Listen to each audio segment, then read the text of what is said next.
We are live. Hey, how about you, everybody? Welcome into the Auburn Live call-in show. I'm your host, Jeffrey Lee, Senior Recruiting Editor for Auburn Live on 3. Today is Sunday, May the 26th, 2024. Got some news to talk about tonight. Got some calls to take. Here to do it with me every time he's here, 100% of the time, is Cole Pinkston. How about you, Cole Pinkston? How about you? How about you? Mr. Allen Head is on daddy duty tonight. He will be dropping in to discuss Auburn's newest basketball edition. Mr. Miles Kelly, a combo guard wing from Georgia Tech, committed to Auburn on Sunday earlier today. Huge addition, which should kind of shore up that roster, if I'm not mistaken. It should be the final piece of the puzzle. Mr. Allen Head will join us soon to talk a little bit more in depth about the basketball commitment, the situation, the roster, and all. Cole and I will be manning the studio with Zach in the back, coming to the front when we need him and when he has people to talk to us about. We're going to get to the phone lines. If you haven't already, go ahead and give us a call, 701-779-9585. We know who's going to get the first call, but before we get to him, I want to say if you're in or around Auburn, Opelika, Lee County, you're looking to sell your house, maybe you find something new, maybe you have a little investment property. Look no further for the help you need. Miss Jessica Andrews with the Talents Group. Give her a call, 334-704-4442. A lot of fours in that number, Cole, but she is a 5-star realtor. If you don't believe me, just ask Cole Pinkston. He just told you. Right. We don't lie. Right. We do not lie. We might embellish a little bit, but not when it comes to Jessica Andrews. She's fantastic. Give her a call, man. I seen her working all day today, Sunday, working with an investor out of New York, looking to invest in some real estate in Auburn. He called the right person. You should too. Jessica Andrews with the Talents Group. Give her a call, 334-704-4442. And, of course, as always, tell her we sent you. All right, Cole Pinkston. Slow weekend recruiting-wise. No visitors this weekend. Memorial Day weekend. Everybody's kind of the calm before the storm, if you will. Yeah.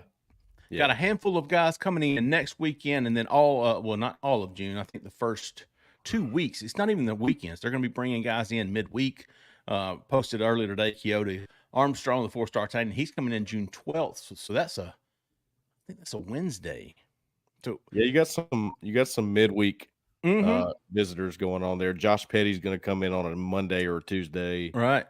Yeah, I just pulled up the visitors tab because we're probably going to need that a few times tonight. But yeah, you got there's a whole slew of guys coming in on a Monday. June 12th, or excuse me, June 10th. Big dogs too. Isaiah Gibson, Zion Grady, Caleb Edwards, Javion Campbell, who we haven't talked about too much. Right. Shakai Mills Knight. So yeah, I mean, it's that whole week. It's about to get real. You said that was June the 10th.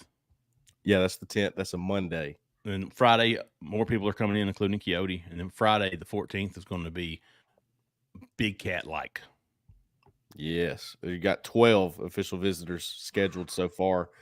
Right after those Monday visitors leave that week, you'll have some Wednesday visitors come in, Quixote Armstrong, Jaden Perlotti, and then a huge list for that weekend, and they're going to blow it out before the dead period there. Take off the third weekend in June. Is that the dead period? The dead period starts right about at the end of June, and then it will. Yes, so June 24th is the first day of the dead period. It goes all the way to July 24th, so you got a full month. Auburn is going to take that last week off. It looks like no official visitors for that June 21st weekend. So they're getting it all done beforehand. So it's going to be a whirlwind. I think that's why we're seeing some of those early week, midweek visits, getting them all in before that last weekend, before the dead period, so that it may take it off. I think they did this last year. Did they not? Took that last weekend off before the dead period? Yeah, I think so. Free seems to be big on that. He wants to give them some time. I mean, as long as you get all the guys you want in, doesn't really matter when you take off or when you have them there, as long as you get it done. And they're getting all the guys that are top targets, every single one of them. That's what's been impressive to me. Everybody that's coming in, even if you go look at the hot boards, is guys listed, and I think more than half have already scheduled official visits before July to come in for visits before July. But it kind of goes with what we've been saying, especially if you're not a member to Auburn Live and you're looking to get, now's the time, because these visits with the promotion we're offering, right now it's $1 for 1 month, but for you guys, it's a special promotion for our YouTube listeners and watchers. AU1 will get you 2 months for $1. So you're talking about June, July. It'll get you to Big Cat weekend. And I guarantee you, by the time Big Cat rolls around, you'll be saying, man, this is probably worth $10 a month. Oh, yeah. 3 Yeah, gallons no of doubt. gas. No doubt. So, all right. What, Mr. Allenhead, we'll wait on him to call in whenever he gets a chance. Like I said, he's following little dude around. Zach in the back has come to the front, which tells me Mr. Kevin Wilmer from Alabama might be ready to kick off this show, Kevin. I think he is. Kevin, you're live, man. Kevin from Wilmer, Alabama. There he is. All right. How about you, Kevin? I got 7 questions for you, Jeffrey Lee.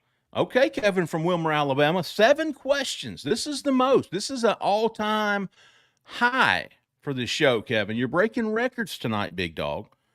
But go ahead and start us off with your first 3 or 4. Number 1 player is Cam Coleman with 28 touchdowns.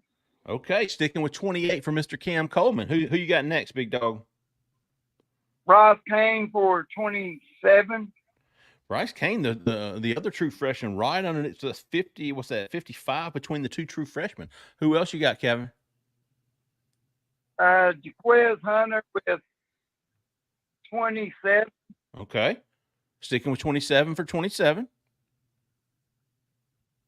And Fairweather.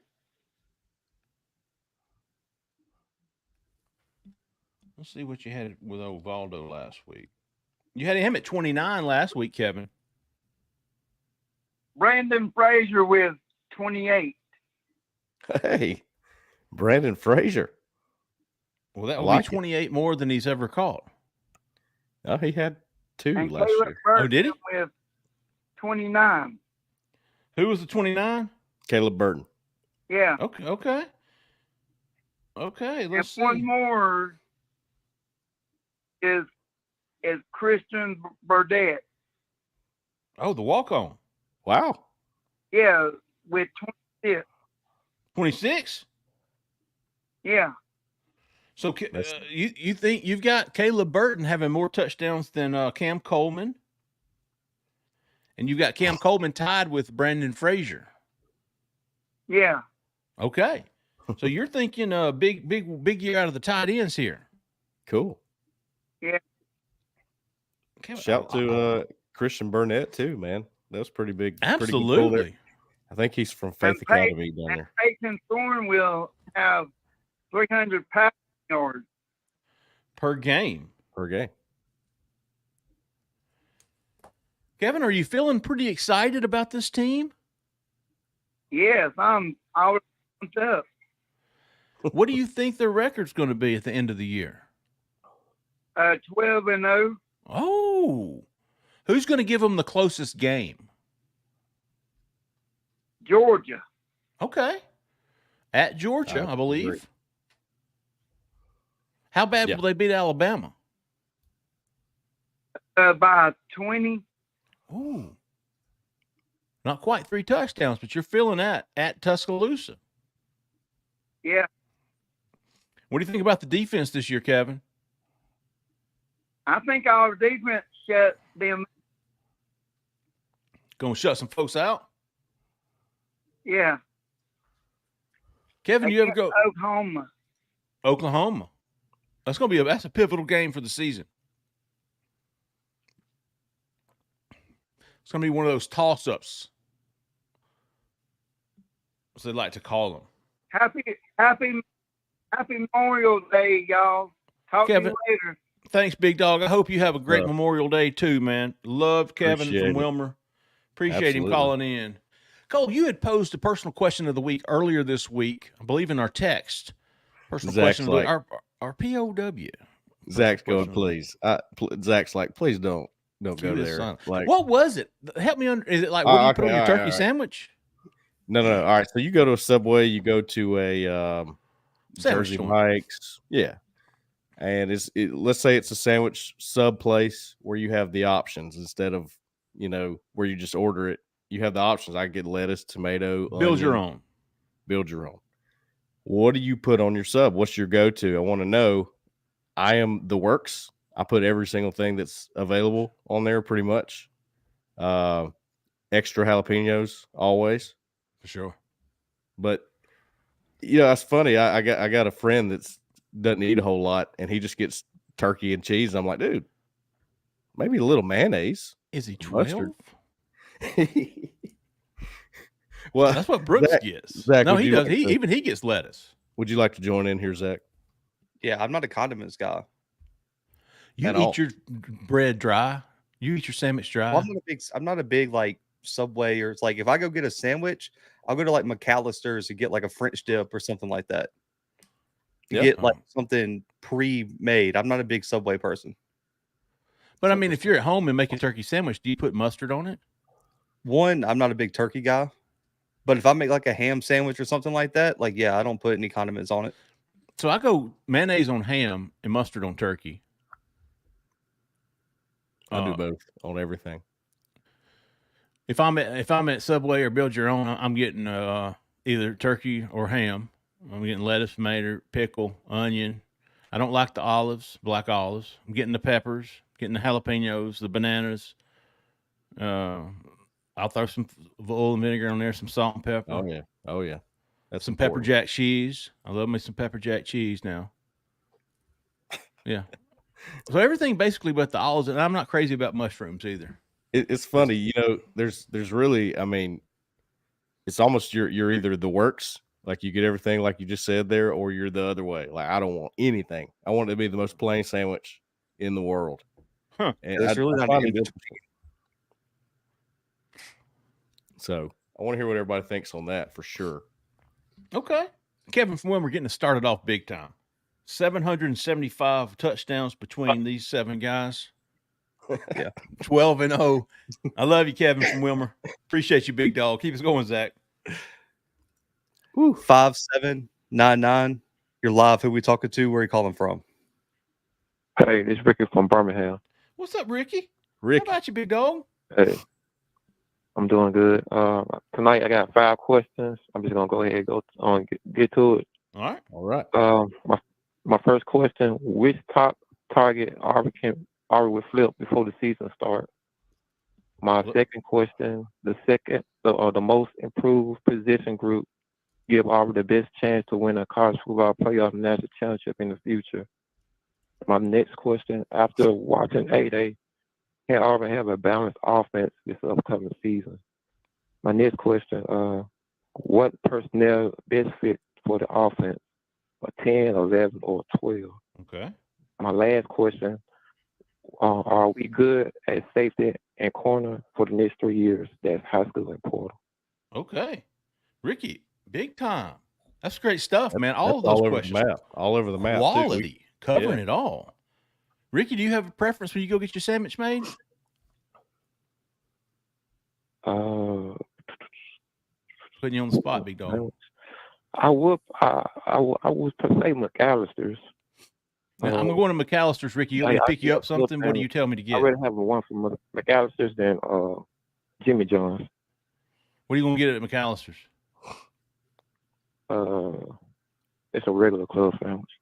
Okay. Well, I get behind that. All right, a little versatile. I like it. Yeah. A little bit of everything. You All know, right, Ricky, we're going I have never been to Jimmy John's. Not once, ever. Never been there. Never had it. It's decent. Really? The I bread's used a to little eat it all the tough. time when I went to Auburn. Like when you had that break in between your morning and afternoon classes, my apartment was right there behind Sky Bar. Just order it. It'd be at the apartment before I got there. Always good. All right, let's start with Ricky's first. Flip target. I like this. Flip target. Flip target, Cole. There's several of them. I think it's got to be Alvin Henderson or Juju. Yeah, those are the two right now. Yeah, Ricky, I would say Alvin Henderson at running back, the number one priority in this class at running back position. Then then quarterback Juju Lewis. Let's see, any offensive lineman to flip? Not really. No. You've got Wide Antonio receiver. Coleman on the defensive line. You're trying to flip from Alabama. Duke Johnson keeps coming up. Linebacker. There you go. Alabama commit. You got Derek Smith as an Alabama commit. Absolutely, Derek. Jaden Perlotti. Jaden Perlotti, yep. Elijah Melendez. Elijah Melendez. You just lost Martellus Carter to Kentucky. He'd probably be working to flip him. Yep. So those are probably your main ones, Ricky. Isaiah Gibson, I think he's coming in as well. Name offered. Name offered was a very good pick. Yeah. Let's see. Two most likely right now to me seem to be Julian Lewis and Alvin Henderson. Would you agree? Absolutely. And right there behind them, I'd probably say Antonio Coleman. I would too. They're your top three most realistic flips in our opinion. Let's see. Most improved position, Cole. Most improved position. Are we talking about from 2023 to now, or from when Freeze got? Let's say that from 23. That's how I took it. Receiver. Absolutely. Easily receiver. I'd say receiver, D-line maybe on the other side. Mm-hmm. D-line looking better. And I'll say this again, D-line is better, but in my opinion, what you did with the D-line was get it up to standard. Sure. I don't think you are going to exceed expectations on the D-line. You're not going to dominate. Right. I don't see anybody that's just dominant. Isaiah Rakes has moments. I'd say he's the one that has moments. Keldrick Falk definitely has moments. Sure. Jalen McLeod as your edge rusher, but you're up to the standard of the SEC. This is where you need to be instead of below it, which is where you were before you picked up these extra guys here. But receiver, I'd say receiver has a chance to take this team the furthest as far as position groups that have improved. There's just so many new names. Zach, who would you say there? What was the question again? Jeffrey over here. I know there was like exactly. I wasn't listening either. I was trying to read my writing. I think he said some names. Most names improved. of wide receiver. No, just most improved position group who can help. It's got to be the defensive line.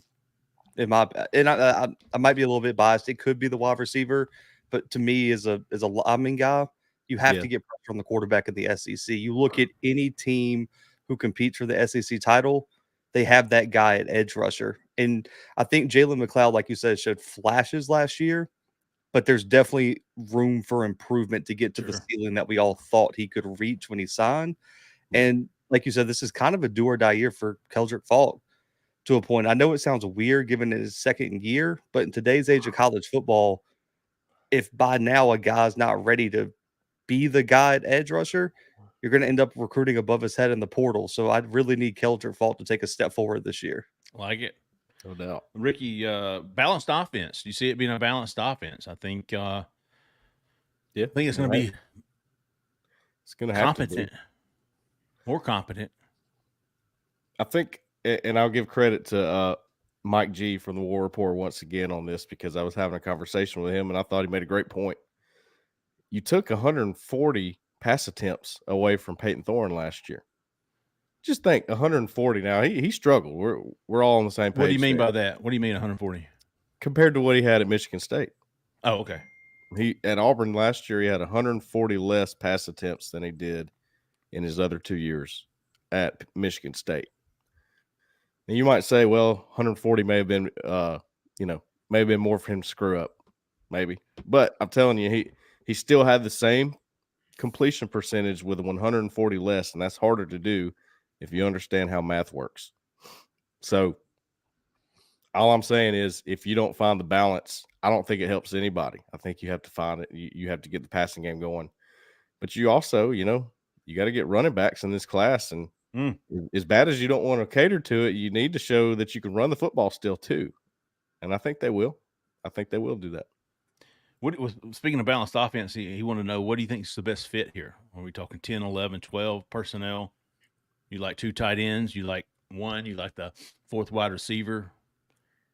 To on me, first downs. Luke Deal, right, first down, just your base. Mm-hmm. Luke Deal to me is an unsung hero. Doesn't get talked about, but he changes things on the line of scrimmage. He can block in space. I think you need him in the game. So that means you're at least 11 personnel, keeping 1 tight end in the game. But you got to have Fairweather in the game too. You got to. That he's got game-changing ability. So I'd say probably your base is going to continue to be 12. And that keeps the receiver off the field. But at least you have 2 outside guys now, Keandre Lambert-Smith, Cam Coleman, who are real threats, big play threats. The slot guys might get left out a little bit this year, more Yeah. than you would want them to, more than they would want to. And you have a good one in Robert Lewis. I think they find places for him, but the strength is still going to be putting your big guys in the game, keeping them on the line of scrimmage, widening the front of the defense, being able to run the ball and be able to do your RPOs. So that's just my opinion. Maybe they go in 10 the whole time and prove me wrong on that. No way. I don't think so. I think you start at 12 and work your way down. You're second Right. and short. You're going to 11, and then it's the 3rd and 7. You're going to 10, getting Right. more pass catchers in. Finally, from Ricky, DB, cornerback, the secondary, man. How do you feel the outlook for the next 2 or 3 years? Got some young ones in. Pretty good. I want to see how this 25 class shapes out. I thought you needed more portal help for this season. I would have felt better about that if they had another addition or two from there. Yeah, another cornerback at least. But, I mean, the reason you're concerned about this season's experience, and they're going to get thrown into the fire of these young guys who we think are going to be good and they're excited about, Terrence Love, J.C. Hart, Sylvester Smith, Champ Anthony. I mean, there's a lot of names there that could be really good for you as they progress. Poca. Yep. I haven't seen them. I don't know how to really seen their high school stuff. I thought they were great in high school. All those guys were big time players, but I don't know yet. But the outlook for those guys is going to be good. You got to make it through some growing pains first. Yeah, at least on paper, you got to feel pretty decent about the secondary's future. So. Yeah. All right, good stuff, Ricky. All 5, man. Really a little versatile caller there. Speaking of versatility tonight, got Mr. A-Head. Alan Head's on the line. What is going on tonight, fellas? How about you, big dog? There's that guy. How about you, brother? I know Ed was going to call in and do my job. I apologize to everybody tonight. Unfortunately, being daddy daycare, I wanted to kind of spare the audience here and my 5-year-old as we neared bedtime and the things that he tends to say when he doesn't want to go to sleep. I thought this might be the better option. Oh, hey, Alan, we had some requests. I figured nobody better than you to talk about Miles Kelly, the new addition to the basketball team, transfer from Georgia Tech, committed to Auburn today, presumably signed as well. This is a huge pickup, Jeffy. I mean, just an absolutely huge pickup for a team that needed a lift, a spark off the bench. This is a bona fide Power 5 guard that's averaged 14 points. He was ACC honorable mention. A guy that's going to give you some flexibility. He can give you some rotational minutes at the 2, rotational minutes at the 3. A guy that I think was a little miscast as a featured player last year in Georgia Tech's offense. Yeah. Underneath David Sattermeyer the year before, underneath Josh Pastner. They ran a little bit different scheme and made him more off the ball. I think he was a little bit more on the ball, and then the way Damon wanted to run the defense kind of ran him ragged some. It was a man-to-man where he was chasing over screens and not able to really use his length, and it kind of wore him out some.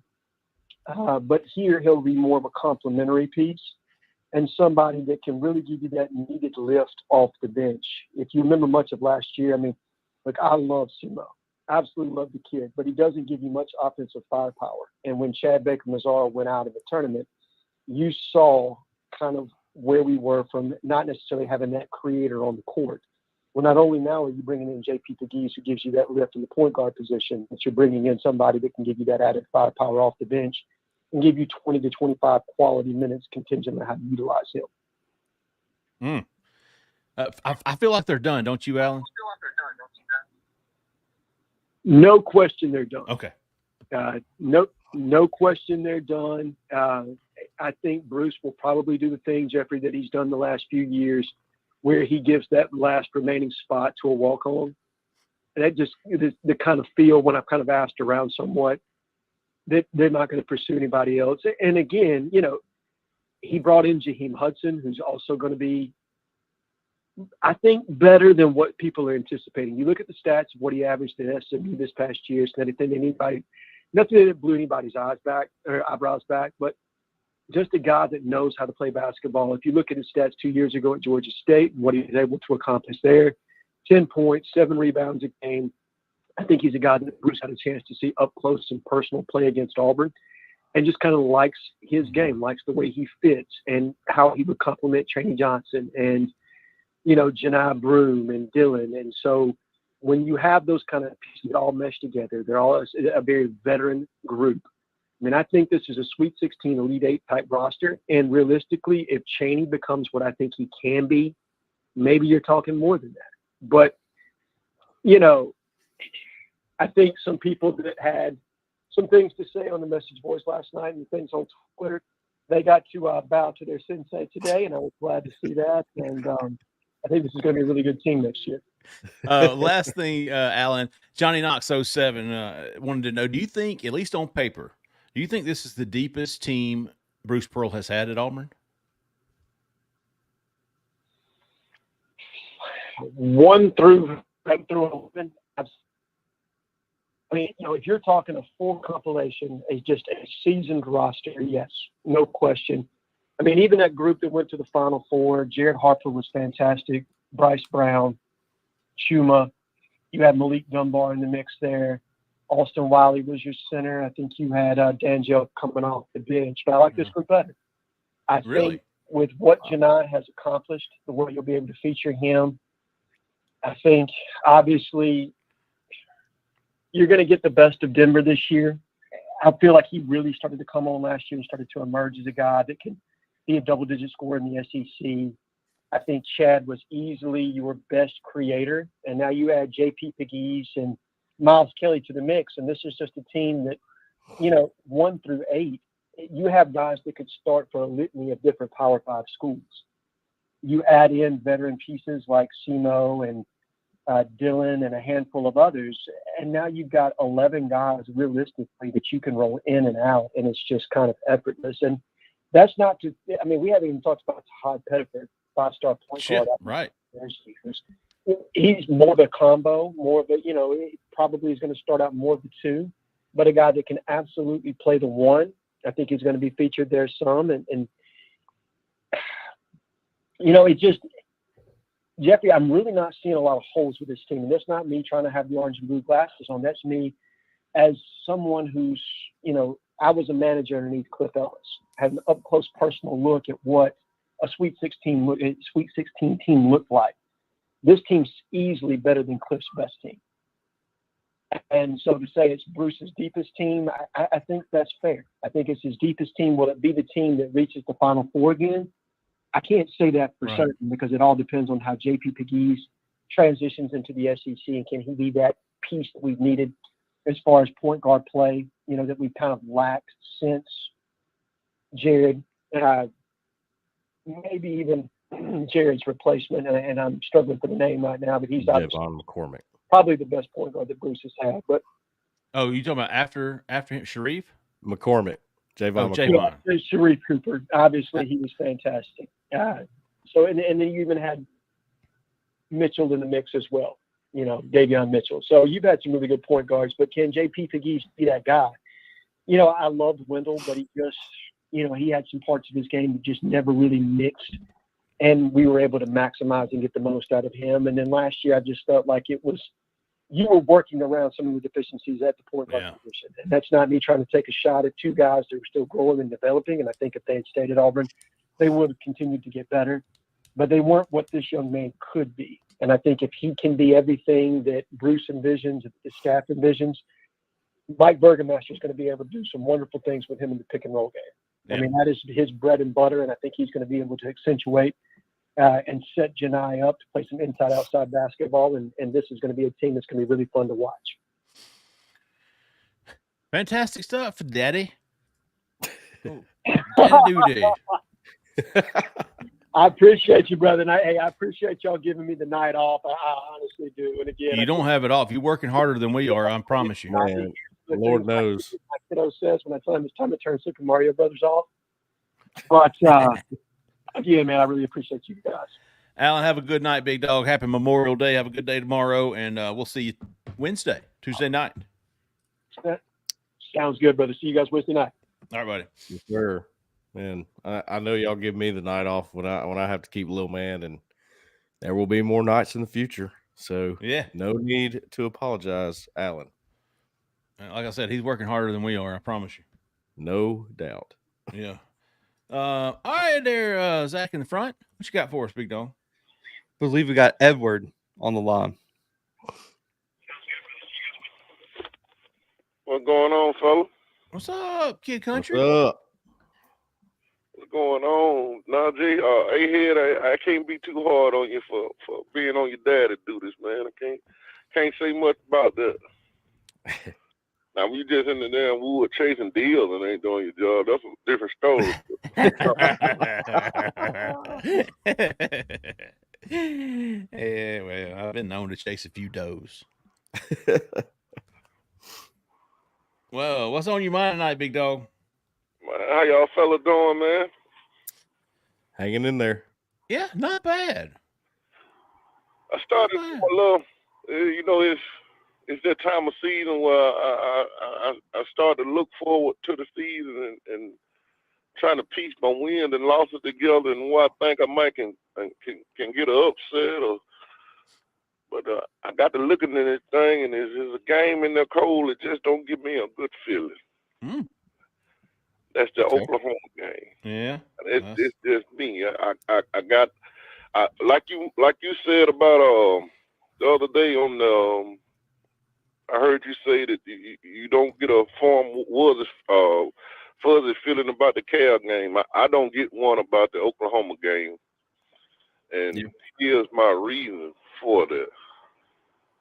I think Brent Venables will have his defense dial in to what we're trying to do on offense for this reason. The Hugh Freeze offense will give you a glimpse of what he kind of wanted to look like. Venables very familiar with it because he's seen that at Clemson for a lot of years. There's a lot of similarities what Clemson did with Deshaun Watson, Trevor Watt, and all them boys there, Trevor Lawrence. There's a lot of similarities in the offense that he wants to run and what he's seen in Clemson every single day. So that's true. With that being said, I think he'll be well prepared when he bring Oklahoma into Jordan Hare. That's a game I can see, going down to the end. Either way, But I just don't got a good feeling when I see that one for some reason. That's an excellent point, Edward. You're right. I mean, what Hugh Freeze is wanting to do is a lot like what Clemson was doing with T. Higgins and Justin Ross and those receivers. I guess what the good news about that is it really, if you do it correctly and you're getting your single matchups on Cam Coleman, on Keandre Leverett-Smith, Rivaldo Fairweather, you could be as prepared for it as you want to be, but those guys are going to make the 50-50 plays. And then what? You got to put the safety over the top. So that's the good news. Are they that far along to where they're going to be able to do that? That's the question, right? Exactly. Yeah. And that's the part that I don't know right now. You see what I'm saying? How advanced can we be, in this offense as far as receiver play as well as the quarterback play? Because he's a smart defensive coordinator now. He knows how to trick you into some things and take some things away from you at the same time. Yeah. No doubt. Evan, what's your win total? Kentucky game on the road. That's another game I'm watching real closely. What you got the win total at, Edward? I'm 8-4 with I'm 8-4, but I'm on the verge of 9-3. I hear you. I think your two biggest rivals. I think we get one of those games on the road this year. Oh wow! I don't think we lose both of them. I really don't. I think this is, like I say, this is the year for me, for Auburn to shock some people. And when I say shock some people, I expect for us to get one of those games against our rivals. Interesting. And right now, I'm leaning to more toward getting one in Tuscaloosa. If you ever gonna get them on the road, this is your best opportunity this year. We hadn't won there 14 years this year. It's time. 2010. Yep. You know, and me and my guy Tiger, me and my guy Brett, we talk every night. And this one thing I was saying, every Auburn coach that had been pretty successful at Auburn, they always beat somebody that, nobody thought they would beat. Tuberville was known for that. You go back to Bowden, he did that. Dye did that. Chiswick did it. Gus did it.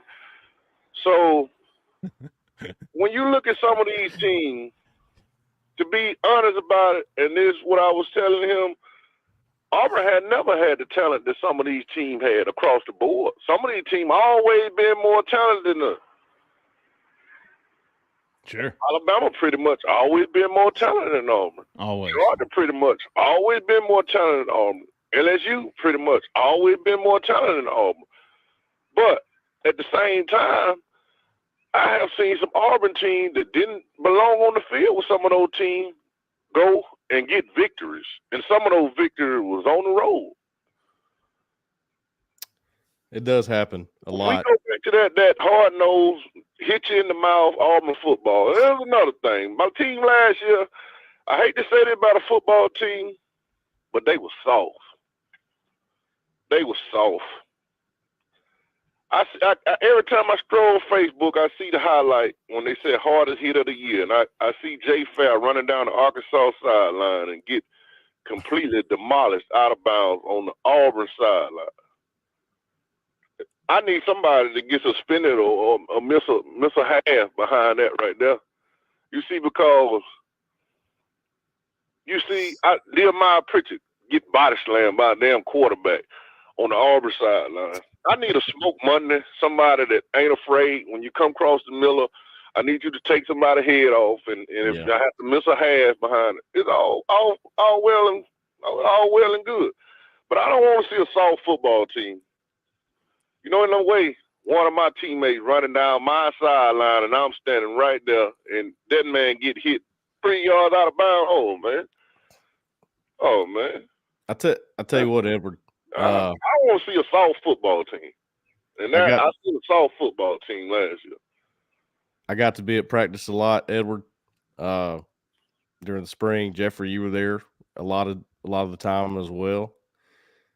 You know what? Charles Kelly's key catchphrase, I would say, was when he was coaching guys through drills was, "Quit being casual." I loved it. I thought it was great. I thought it was awesome. I love that phrase. And he's just talking about the guy that's supposed to be the dummy in the drill. Like, what are you doing being casual? You're supposed to be fighting that guy. And that was every day, man. Every single day. So I think the other team on Saturday ain't gonna be casual with them. That's play with passion. This team right here. This team set up to win some damn ball game, man. I'm telling you now. That defense don't get talked about enough. And to me, like, guy was asking earlier, to me that defensive line, Keldrick Faulk is so much riding on you. If he can be what we all think he could be, it changes that defense even to another level. Because I believe, like, you got Crawford, you got McLeod, you still got Keys, you still got Asante. The back end got some young studs in it. Oh, man, you got Rakes. You got Justin Jones. You got the other transfer guys on that defensive line. If Keldrick Faulk takes a step forward, look out. And that's why I want to get my going to 9 games, my 9-win total is dependent on what I get out of 15. Because if he turn into the monster that I think he can be and we all think he should be, you can look out. His ass is in trouble now. And that's all I want to say. And I'm going to hang up and listen. Appreciate you, Edward. Edward, is Edward still with us? I'm still with you. Hey, real quick. First of all, tell me about your sandwich. What do you like on it? What's your favorite sandwich? If you got a place that you like to go, what's your favorite sub place? Second of all, I want to know your thoughts on the Cal game. Since I put that on the board, people didn't seem to care for that very much. It happens. But I want to know what you think about that too. Man, my favorite sub place. Firehouse sub to me is hard to beat, but we don't have one in Selma, so pretty much that way. But I like to go and get me some deli cut ham and oven roasted turkey cut, and with my cheese and my mayo, mustard, pickles, lettuce, tomatoes. I like to make my own sandwich at home. Me too. But it was a Firehouse sub up in Irondale.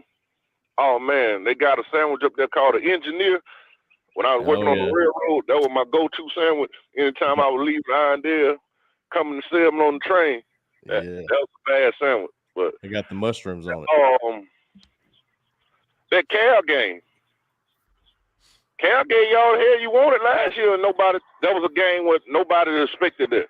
Should have lost. Cal, head coach, you have to think about it. At one time, he was one of the hottest defensive coordinators in the game as well. So, anytime you facing a defensive-minded head coach, I can look for them to come in and play hard-nosed football. No, that's not a game where I'm looking for a 42-17 win. I don't see that either, Cole. I think that's a game where Auburn can win, but at the same time, you're going to have to come out and probably play one of your best games of the season to get that win. Ain't none of our win going to come easy this year, folks. We're going to have to line up and beat some people. If we go and half-ass it, it'll be an L on that side instead of W. So I agree with you. That Cal defensive coordinator shit, he was dialed in on that offense last year. He took everything we wanted to do away. We just got to match up with Fairweather, like you say. Our guy made a play in the end. Right. But other than that, we didn't have no answer. No, and that's what I'm saying. If you take A away from me, can I get to B? Can I get to C? And that's what I want to see. If you take my plan A away, what does my plan B look like? What does my plan C look like?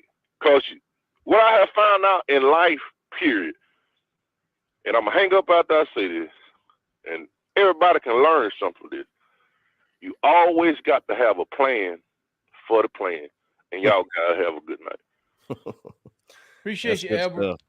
That is good Always a good call from Mr. Edward. Yes, it is.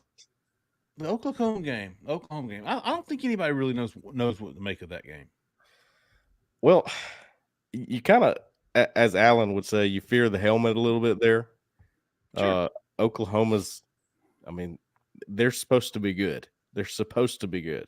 And Brent Venables is no slouch. If you remember, when he was at Clemson, Auburn played Clemson. Clemson just shut Auburn's offense down both times. So, this guy's no slouch. He's got to get his roster right, just like Freeze has got to get his right at Auburn, and he's getting closer. I know they got some good portal pickups. I don't know what their class looked like. I haven't looked at it at all, but that's a game that you circle and go, well, that's a toss-up for sure. Yeah. No, good stuff, Ever. Appreciate you, big dog. Zach, keep us going. I believe this is Carter on the line. Carter, you're live. Gentlemen, how's it going? No Bammer lover. Carter. Damn right. I'm calling from old Marietta, Georgia. And speaking of Marietta, I wanted to ask y'all, mainly Cole. I read Cole's favorite picks at each position. And, man, I'm about a stone throw away from old Anthony Crua over there at Marietta High School. Just looking at him. That dude can straight hit, boys. Yeah. And I really think I love your pick for Elijah Melendez. I want to get y'all's take on if y'all think that we will get any more linebackers, any more inside linebackers. I think we've got a chance with Melendez, and I know we've got a good chance of getting Crua. if we want him, we'll lay down the screws and he'll be at Auburn. And that's my first question. Second question is, has anything changed with y'all's thoughts on Caleb Cunningham? I know he's going to be in for Big Cat. He'll be in next weekend. I really think that we got a shot. I really do. Absolutely. He'll be in next weekend for an official visit, Carter, and he'll be back for Big Cat. Yes, sir. So he'll be in there 2 more times. I was looking at the hot board, the linebackers. Auburn has 2 committed: Caleb Falk, Tyler Lockhart. Both of those guys obviously will take official visits. Tyler Lockhart, June the 14th, and you've got Jaden Perlotti coming in June the 12th. Daryl Johnson committed to Alabama, coming in June the 14th. Elijah Melendez coming in May 31st. The only guy on that board, A.J. Holloway is kind of a novelty right now. I think he's more of a down-the-line guy. But Anthony Crua has not set an official visit, but, man, he was very high on Auburn. I don't know that Auburn was pushing for him back in the spring, Cole. Correct me if I'm wrong, which is why right. he ended up committing to North Carolina. But he's the guy I think is probably an upper echelon tier 2 guy. Yeah. I love Anthony Crua. I'm with you, Carter. I think that he's going to be a big-time playmaker on the next level. What I fear about him is that Auburn now has 2 of the best backers you can get in this class in J.J. Falk and Tyler Lockhart, which means they didn't push for Crua because they probably knew more than we did at the time, as in they felt pretty good about Lockhart. Mm-hmm. So we weren't privy to that exactly, right? So now you're sort of swinging for the fences, and does Crua get left out?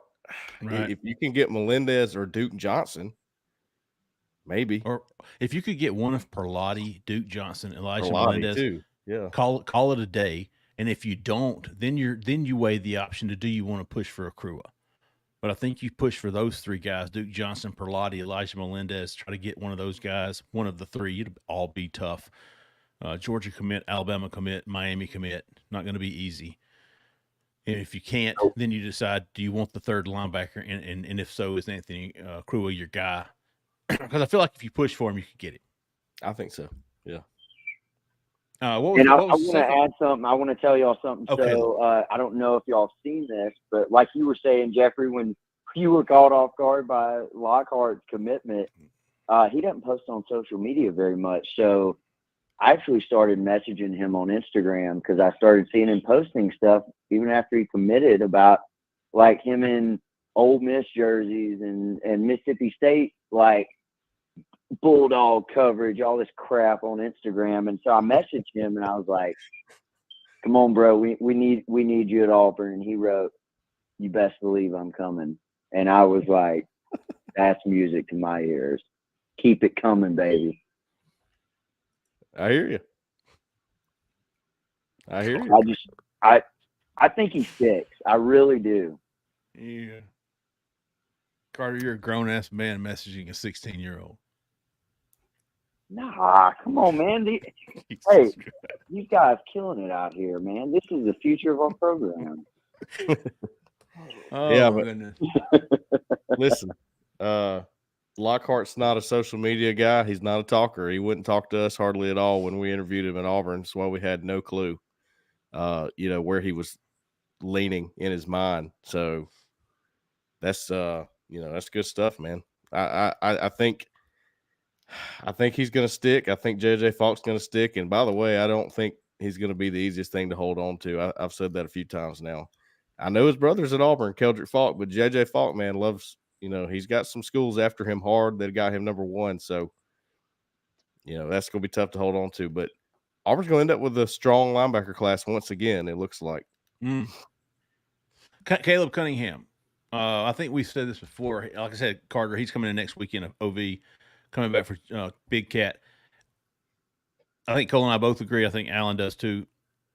I think a big sell for him would be, who's your quarterback in this class? And is it Juju? And if so, how much does that percentage point go up of Auburn's chances of getting him? I would think it would be a big help to have a guy like Juju Lewis. I don't know how much KJ Lacey would move the needle, and I'm just talking about perception wise. But without Juju Lewis, Cole, do you think Auburn's chances? Do you see Auburn getting Caleb Cunningham without Juju Lewis? And then, conversely, do you feel like Auburn's chances go up exponentially if they do have Juju Lewis? And listen, there's no connection there. There's no personal connection, at least that I'm aware of, except only that you're selling now. Hey, Caleb Cunningham, we've got the 5-star quarterback coming in, who's going to come in the same class you are. Yeah. So we're always going to have that. We got Walker White from last year. You're always going to have somebody throwing you the football. Yeah, I mean, it matters. It matters who they It have does. at quarterback with all receivers, not just Cunningham. But Cunningham's one that I just don't have a good read on whatsoever because he seems so high on all. And I think he's very genuine when we talk to him, and he's extremely high on Auburn. And you walk away going, well, man, Auburn's got a real shot. But he says that about all the schools too that he likes. Alabama, Ole Miss, Mississippi State. And I think he's genuine. He genuinely loves the recruiting process. He loves all these coaches that are coming after him, and he's a very good guy. I just wrote about that too. I love interviewing that guy, but I just don't know where he stands right now. But the key thing here is that he's got an official visit coming up for Auburn, and then he's going to be back at Big Cat, or at least expected to be right now. Right. That's big. That is big. You get a guy like that who's pretty impressionable at Big Cat weekend, and maybe by that time you have your quarterback situation figured out. Now you're talking. And when I was doing the class prediction, I could not come up with a receiver to save my life. I put CJ Wiley in there, and I almost put an asterisk by it, like, look, guys, I think this is Auburn's top guy. I'm going to put him for now. Yeah. You go ahead, joke away, Alabama fans, whoever wants to joke about it. I put the asterisk in there for a reason. I can't come up with the receiver right. Well, they're going to sign somebody, right? And yeah, they are. Okay, and then you go, well, I mean, I don't feel like Auburn leads for anybody. Mm-mm. So, who has the best chance of the guys that we're aware of? I don't know if Auburn can get Caleb Cunningham. I really don't. I don't even know if they can get him with Juju Lewis. Maybe, I don't know, but I think it's going to be a tough pull. Yeah, I agree. I think Juju Lewis gives you the best chance, and even then, I don't know. We'll see. We'll cross that bridge when we get there. But I'm like you, Cole, of all the guys out there, and see, I understand what you're saying.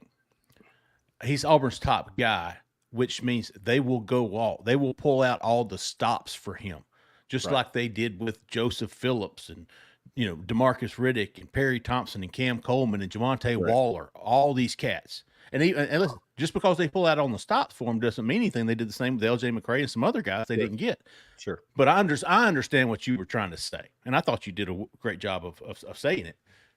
But if we don't really know who's Auburn's leading for, default to the guy who they have the most interest in and who they're willing to put the most resources into to see if they can't flip him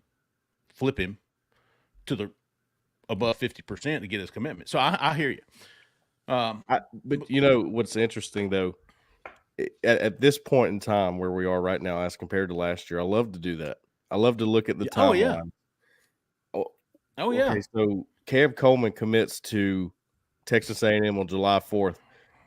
Come out on the hot board. What do we have him at? Or you have him at like 5% after that? Like even the signals we were getting from everybody was like, that one's not happening, guys. Yeah. So and it wasn't. But you never know. Then Jimbo gets fired, and a month later he's committed to Auburn. He visits Auburn 17 times in 30 days, and commits to Auburn. Right. And all these guys have done that. These guys have been visiting Auburn. CJ Wiley's already taken an official. Caleb Cunningham consistently comes to Auburn games. He's been at games. He's been on unofficial visits. He's at junior days. And then same for Derek Smith. We keep seeing him. So those are the three. Travis Smith, I don't have much confidence in, but I don't see the Auburn's going below that tier and getting a receiver. I don't see it. Maybe finding somebody else that they like as much, maybe adding a guy to that tier. But as of right now, that's all we know. Well, I think their strategy is here's our 3, here's our 4, and you know how Hugh Freeze is on receivers. You know how he is about that. That's his baby, basically. And all right, there's the 4. We do whatever we got to do to get 1 or 2 of them. We don't. We got the portal. That's right. That's right. Good stuff, Carter. Appreciate you, big dog. 6940. You're live. Who we talking to? Where are you calling from? Hey, this is A by WDE from the corner. Oh, A Byers. Oh, yeah. I got you. From where are you from, A Byers? I was Moulton, Alabama. Oh, man. All right. I played with some boys from Moulton. Played with some baseball boys. Lawrence County up there. Yeah. Yeah, that's where I went to school my senior year. Okay. East Lawrence. Calling what was I? Oh yeah, I was gonna ask. I'm kind of with Edward on the whole soft team thing last year. I don't want to see that this year, and I was wondering who y'all thought would be our headhunter on the defense this year. Who the firecracker will be? What else? Oh yeah, who do y'all think will be an instant impact recruit in the 25 class? And who do we go to in the red zone when we're inside the 20? Who do you think? Dang. Who do you think do we throw it to? Do we throw it to Perry? Do we throw it to Baldo? Do we throw it to Cam? Do we give it to Robert Lewis or Keandre? Who do y'all think? But that's all I had to say. And also, thanks for the how about you. I appreciate it. Heck yeah, Byers. Yes, sir. Dude, I wrote it down. I cannot read my writing. What was the first question? I got you. He wants. Okay. I got it written down. So what did you say? Well, you got the like head an buster. F. He wants to know who the firecracker. head I wrote down firecracker. Firecracker. I wrote down head buster. So okay. I think you need to go back and watch a healthy Austin Keys at Ole Miss. Oh, there's a clip of him. There is a clip of him taking on a guard against Alabama when he played at Ole Miss. It's one of my favorite clips in this entire world. I love watching it. I will watch it on loop. It was Emil Ikior who was playing for Bama. He was pulling. Austin Keys met him and took his head off, and I loved it. And that was good stuff. And I thought for sure that was about to translate to Auburn, but he was hurt. I mean, he had a club on his hand. He was out for 3 or 4 games. I don't think he ever got back to full speed. I think this is your guy this year. He's going to be your guy. Match him with DJ Durkin. I loved what I saw from DJ Durkin's linebackers last year. Edgerrin Cooper was a dog. Torian York was a dog. I think you're about to get a much better version of Austin Keys. 2025 instant impact. It's the answer here. Non-Cam Coleman? I mean, Cam Coleman's the dude. I got you. Okay. Jay Crawford. Oh. Curveball. Threw the deuce at me. But look, he makes a lot of sense because you look at corner, they didn't get a transfer. So they haven't yet anyway. I don't think they will at this point. They're thin, man. Super thin at corner. Somebody's got to step up. I think he's going to. I think he's going to play a lot as a freshman. Maybe similar to what you saw from Roger McCreary when he was a freshman at Auburn. It's like, it's funny, those DBs, you hear about them and then you just start seeing them in games because there's so many guys that have to rotate in. I remember seeing Roger McCreary the first time. I think he was 17 his freshman year. I was like, who is 17? Who is that guy they keep rotating in there? And it was McCreary. And they put him in on situations where, you're just not, you're not in a one-on-one. You're playing zone. You're trying to get your wits about you in an SEC game. So I think Jay Crawford's going to do that. I say he's an instant impact guy for 2025. Red zone. We talked a little bit about this last week, I think, with Kevin's questions. But Zach, I think we all love Valdo in the red zone. Yeah. We can make a case for Cam and the one-on-one balls, 50-50 balls.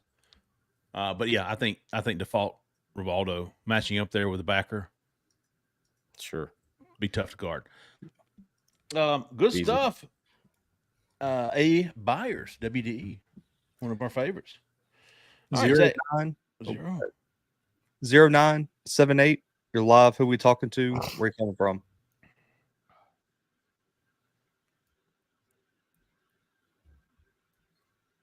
Hello. 0978. You're live. How about you, fellas? I'm calling California. California. That I doesn't wonder sound you like were a little slow. Hey. What's your name, big dog? How about you? I live in El Dorado Hills. That's where Caleb Edwards plays football. Yeah, sure is. So my son plays football with him he's a freshman this year. Wow. And just wanted to call and see what you guys thought about the tight end class. Obviously, we still have Ryan G and maybe Hollis Davidson. We'll see. But I can tell you from firsthand experience, Caleb Edwards is a dude. Yes, he is. Hey, what should we call you? My name's Tim. I'm sorry. Tim. Yeah. Tim, hey, this is a great question. You know what? I'm going to work. I want to see if I can't get Ben Angamoa on the show this week to talk about this, because not name, but just what we can talk about tight end recruiting, because I think the guys he has targeted and the guys he has coming in for visits. I talked about Keota Armstrong coming in June 12th now, but just looking at the tight end board, you've got G committed, Keota Armstrong coming in June now, Caleb Edwards, El Dorado, like you said, Tim, in June. And then I would not be surprised. I'm telling you, they're going to get these cats in. Ethan Barber, Elias Williams, those guys are committed to Georgia. Yeah. I think Cameron Sparks, and then it kind of gets thin. But I'm telling you, he's going to have some dudes visiting Auburn, and to be able to go. I mean, what are we talking about, Tim? Like, where are you flying into LA and then driving to El Dorado? Where's El Dorado Hills from LA?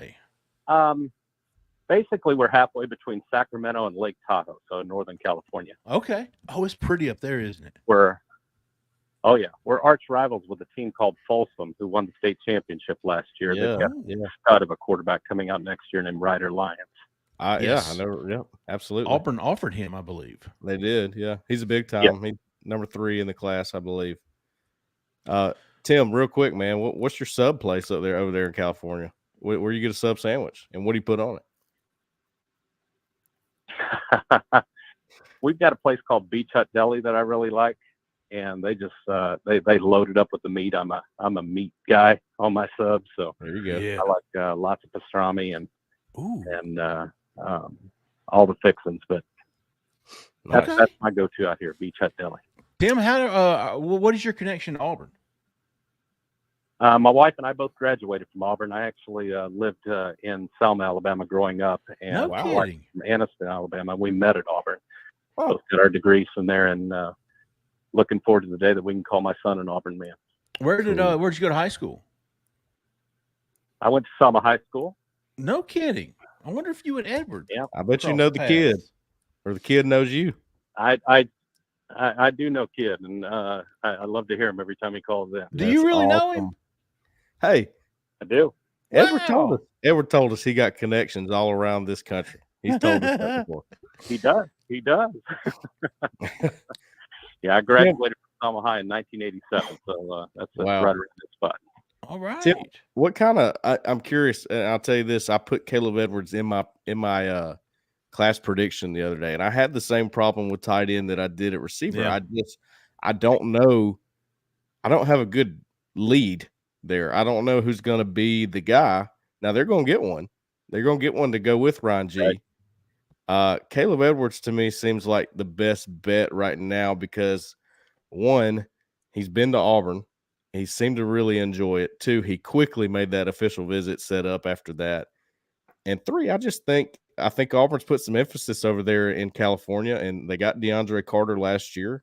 I think they could do it again. Ben A. He's got some connections over there, and he seems to have a shot with some guys. But I'm just curious what insight you could give us about Caleb, not necessarily about his recruitment, just the guy he is, the player he is, since we don't get to be, we're not as privy to the guys in California as we are these guys around here. So what do you know about him? Sure. I'm on the flip side of that conversation. I'm trying to figure out everything I can do to get Auburn coaches' eyes on this area out here. Particularly my son, but a few other players on the team, and I'm glad we're talking to Caleb. my son had the pleasure of actually meeting Coach Ben the other day. He came to their training in the morning and was able to meet Coach Ben. That was a big deal to him. Our head coach knows that Tristan, my son Tristan, is a big Auburn fan and really hopes to play there one day. He's an offensive lineman. That's cool. But as far as Caleb goes, Caleb is just a fantastic super kid. He's really, he's a great blocker. He's a heck of an edge rusher actually as well. But you put him outside and he's a 6'6" wide receiver. He is an amazing player of the ball in the air, knows how to high point it really well and runs like a deer, but just a super, super good kid. And I tell him every time I see him in the gym, you know, Juju's coming, you got to come with us and let's make this happen. Now that's got to be an interesting dynamic. If you're from California, you start hearing from this school in Alabama, you know, as you're going up in your recruitment, and then all of a sudden one of your teammates is like, "Oh, dude, I'm the biggest Auburn fan ever. I'm an Auburn fan. My dad's an Auburn fan. Went to Auburn in California." And mom. I mean, that's got to mean something if you're looking at schools, right? Well, it is. And everybody that lives in California is looking to get out of California. A lot of people moving that way. So there's an exodus that's happening. But aside from that, you know, we explained to him, he's been out to see Oregon and Texas and UCLA and Washington and likes all those programs, likes Oregon a lot. But there's nothing like the Iron Bowl. And we're trying to explain to him that, as you guys know, the SEC is just different. We got to talk to him, Cole, I believe, after his March visit. Tim, who would you say is, I'm not saying Auburn's in this top two, but who do you think's a school or two? You said Oregon. He really likes Oregon. I know his family really likes, his parents are really, really like Oregon, but they were shocked when they went to Auburn. They didn't expect to experience what they did. And I'm really excited for his official visit. And he's going to get to see more of it and meet more people. See, I asked him, I said, have you met any of the guys? And he hasn't met any of the guys down there. That's going to make a big difference to him. When he actually gets to sit in a room with Luke Deal and Rivaldo Fairweather and Rico and all those guys and understand what it means to be an Auburn man, he's going to feel at home. That's what happens when you come to Auburn. And I know they've got a good program up north in Oregon as well, but it's nothing like he'll experience down there. You know what? If I'm not mistaken, Caleb was here in March for like a 3-day visit. I think it was a night or two. He went to Alabama too. He kind of did one fell swoop, if I'm not mistaken, on some of these southern schools. That's true. Yeah, well, that's good stuff. SEC schools. He might have actually hit Georgia too. It's just it was a whirlwind, and I was surprised for him being there 3 days and not being able to meet the guys. So I don't know if we had kids away from campus at that time or not, but I know he's going to have a really great experience coming up in a couple weeks. It was spring break. Was it really? It was. You know what? That's what it was. It was spring break. Mm-hmm. It was March 25th was the date, because I'm looking at his visit schedule here. And we didn't talk to him. I was wrong. We did not. I think we did, Jeffrey. I thought we did too. I can't find the story. He's got like round glasses, right, Tim? He does, yeah.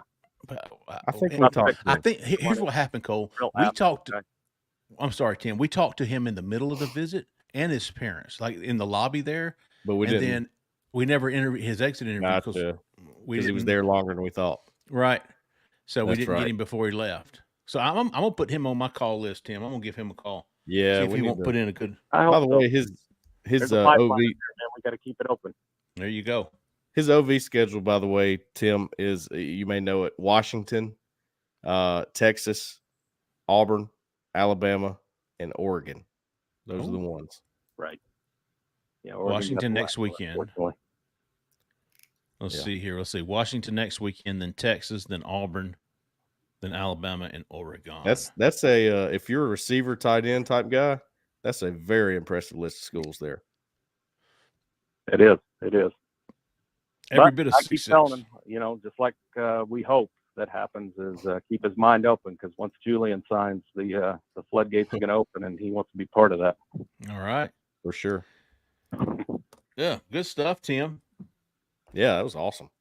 Well, I appreciate y'all. It's good to pick up your show every week. I listen to you guys every Monday morning, for the Sunday call-in show, and I can't wait to listen to you guys every Wednesday on the recruiting show. I Awesome. follow this stuff so much, and just really, really appreciate all the reporting you do. It's fantastic. Appreciate you, Tim. Means a lot, appreciate man. you for sure. You know, when Right, Tim Have first a great weekend. Thanks, man. You too. when he first answered the phone, I thought he said California. I heard just a touch of Southern in there. I was like, Yeah. It's a mix though. He's got both. He's got California and he's got Selma. So that's an interesting combo. Man, fascinating. It was good. Kid, he said he knew people around the country now. He has made that comment before. He was not connections. lying. He's got That's connections. Good. He's got Good connections. stuff. We'll see if we can't get some more info on this tight end class. And certainly, I'm with you, Cole. I don't know what to do about that board. I don't.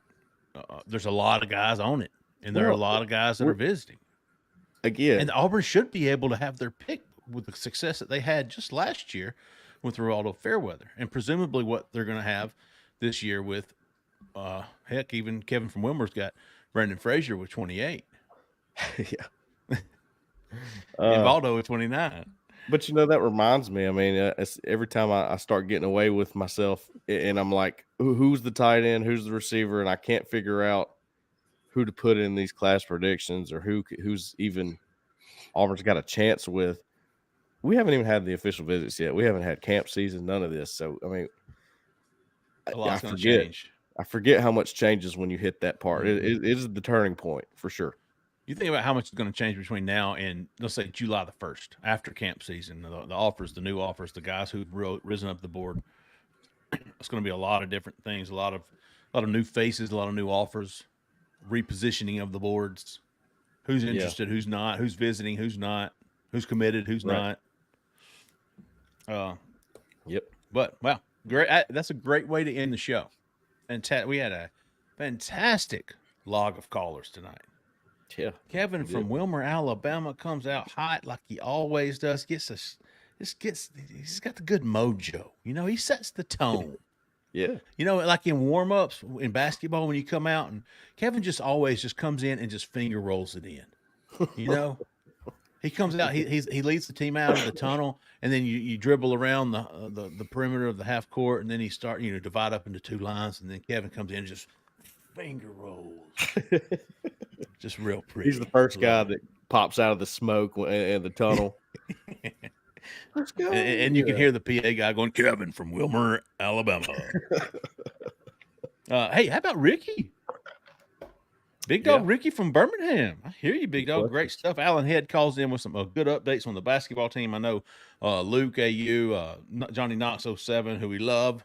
Both wanted some basketball intel. Edward from Selma. Yep. Calling in, Big Dog, Carter Malden, sliding into DMs. He did ask some good stuff.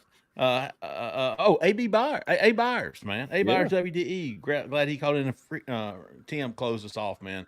Fantastic call there. And we appreciate all that he said, all that he does. Appreciate everybody, man.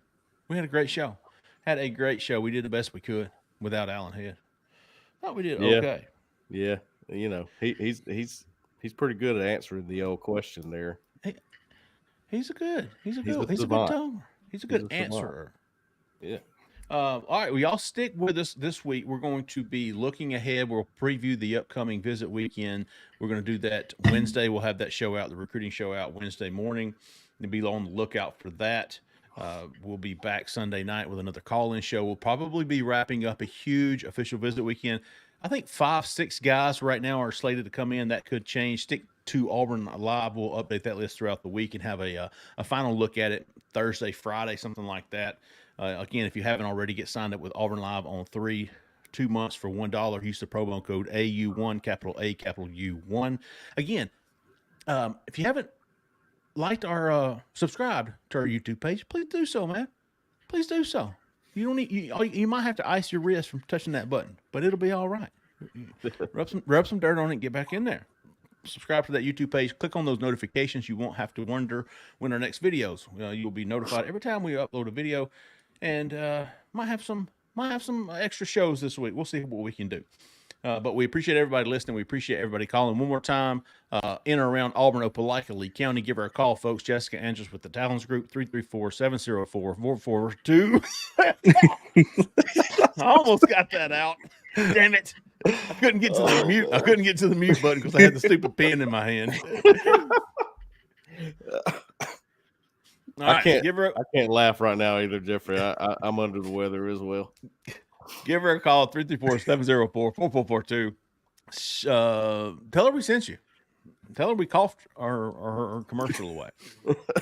All right, folks, that's going to do it for tonight, man. We appreciate everybody listening. We appreciate everybody watching. For Cole, for A-Head, who's somewhere playing daddy duty, for Zach in the back who came to the front, I'm Jeffrey Lee, man. Y'all stay out of that left lane. See ya.